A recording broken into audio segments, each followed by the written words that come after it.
So we should feel the pain of the people. यहाँ हामी यसरी बसिरहनु भन्दा ग्यासको लाइनमा गएर तपाईँको चाहिँ के अरे त्यो घाममा उभिन म चाहिँ त्यो अर्थपूर्ण हुन्छ जस्तो मलाई लाग्छ. So we should feel the pain of the people. जनताको पीडा हामीलाई महसुस हुनु पर्यो नि.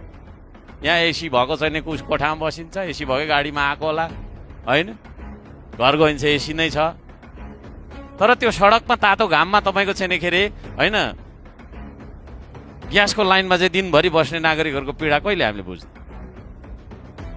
अहिलेको सरकारलाई ठुलो आशा गरेर चाहिँ नेपाली जनताले भोट दिनुभयो, तर परिवर्तन आएन, झन् विकराल भयो. यो सबै कुराको जरा प्रधानमन्त्रीको लापरवाही, प्रधानमन्त्रीको गैरजिम्मेवारी, प्रधानमन्त्रीले चाहिँ समन्वय गर्न नजानेर मन्त्रीहरूलाई पनि कन्फिडेन्समा लिएर हिँड्नु भएको छैन जस्तो मलाई लाग्छ. त्यहाँभित्र पनि टसल देख्छु. कहिले चाहिँ यही सदनबाट चाहिँ हामीले नगरौँ है भन्दा भन्दै ताली बजाएर चाहिँ पास भएको बजेटहरू चाहिँ फेरि स्टेटसबाट चाहिँ कता के गर्ने भन्ने कुराहरू सुन्छु. त्यस्तो केटाकेटीपनले देश चल्दैन. त्यो भन्न चाहन्छु. अवसरको कुरा गर्ने हो भने देशमा अवसर छैन, सुरक्षा छैन, न्याय छैन, सेवा सुविधा पनि छैन. अवसरको कुरा गर्ने हो भने अहिले तपाईँको इन्टरनेसनल एयरपोर्टमा जाउँदा त्यहाँ हामीलाई अवसर दिन सकेको हो कि होइन.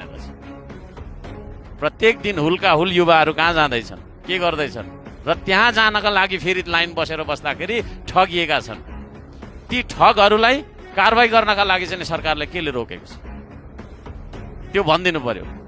कि ठगहरूसँगै साँठगाँठ छ भने हाम्रो पनि साँठगाँठ छ भनिदिनु पर्यो. नत्र भनेदेखि तपाईँको चाहिँ 2/3 नजिकको सरकारले होइन कुन कुराले चाहिँ रोक्यो त. कोरिया जाने कुरामा पनि ठगिएको छ है, विभिन्न तपाईँको देशमा जाने कुराको लागि पनि ठगेको छ, विभिन्न कुरामा चाहिँ ठगी भएको छ, तर त्यो ठग्ने मान्छेलाई कारवाही भएको छैन.